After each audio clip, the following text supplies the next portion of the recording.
tešku kupovinu i on mi kaže: Milana, kupujemo samo najnužnije. I naravno najnužnije za izolaciju su stripovi. A ovo je najnoviji strip Zagora, Broj Zagora, koji je izašao na kioske, danas se pojavio na kioske i mi naravno uzeli smo ga i u narednim od video snimaka vidjet ćete i review na ovaj strip. Međutim, danas neću o njemu da pričam, pošto treba da ga ispitamo, doživimo i tako dalje.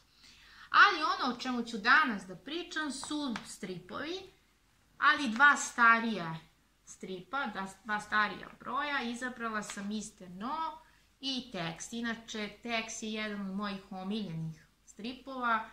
Mislim, tu u rangu su Martin Misterija, Tex, Mr. No, Zagor, prosto i finese su ko je sad tu više omiljen, ko manje, od epizode do epizode, to zavisi. Zašto sam izabrala ova dva stripa? Da o njima pričam, Mr. No i Tex, zato što stripovi mogu jako biti korisni kao istorijsko pomoćno sredstvo, kao štivo koje će pomoći mladim ljudima da usvajaju istoriju. Recimo, Mr. No nije baš za klince, ali za tinejdžere već može. A ono što nas ova epizoda o Guadalcanalu uči jeste o događajima vezanim za Drugi svetski rat, tačnije 1942. godinu, kada se u Guadalcanalu odigravala borba između japanskih i sjedinoameričkih trupa. Znači, vi na početku svakog stripa uglavnom imate opis o realnim istorijskim događajima ili o realnim istorijskim predelima, pre nego što počne avantura u stripu, koja je izmišljena, ali zasnovana na realnim događajima i predelima. Dakle, ja vam ostavljam da otkrijete tačno šta se dešava u epizodi o Guadalcanalu. Ima više slika nego teksta, ali ono što svako čitajući ovaj strip može da utvrdi to gradivo o tim bitkama koje su se dešavale na Guadalcanalu tokom Drugog svetskog rata. I ovo štivo, recimo, profesori istorije u srednjim školama mogu da predlože svojim đacima kao pomoćno štivo kada se razmatra tema Drugog svetskog rata i događaji na svetskom nivou u tom periodu. I jedna mala napomena pre nego što pređemo na drugi strip koji sam spremila za danas, da ovaj strip je pisan iz američke perspektive, znači to da vas pripremimo, da ima malo i neprimerenog govora, zato i ne preporučujem za previše mlađe čitaoce, ali u suštini nije loš strip, s tim da treba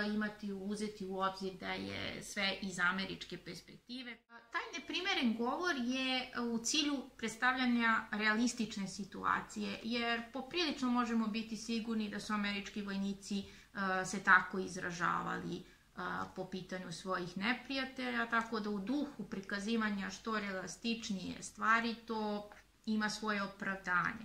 Ali eto, treba samo to imati na umu. I idemo u epizodu Teksta i Kripta. Isto je jedan stariji broj časopisa, u ovom slučaju odnosno stripa, i prebacujemo se na Teksa i nadam se da vam nije dosadno. Zapravo, ljubiteljima stripa sigurno ovaj video nije dosadan, koliko god da pričamo o stripu, ali htjela sam u istom dahu oba, pošto sam htjela da prenesem tu poentu da kroz njih možete učiti istoriju. A koju istoriju možete učiti iz ove epizode Teksa? Opet kada otvorimo strip, na početku imamo opis o nekim realnim predelima i realnim događajima i sada idemo u Meksiko u vreme Azteka i u vreme mesta koje se zvalo Tenochtitlan. Znači ovdje učimo jednu istoriju, kulturnu istoriju, i učimo malo i o geografiji, jer vidjet ćete u ovoj epizodi je potraga za mapom za blago i ovamo kada, znači, oni razne tu dogodoštine kako da dođu do te mape, pa sad imamo i negativca koji hoće da se okoristi i arheologa koji je pozitivac i naši Tex i njegov ortak su na strani arheologa.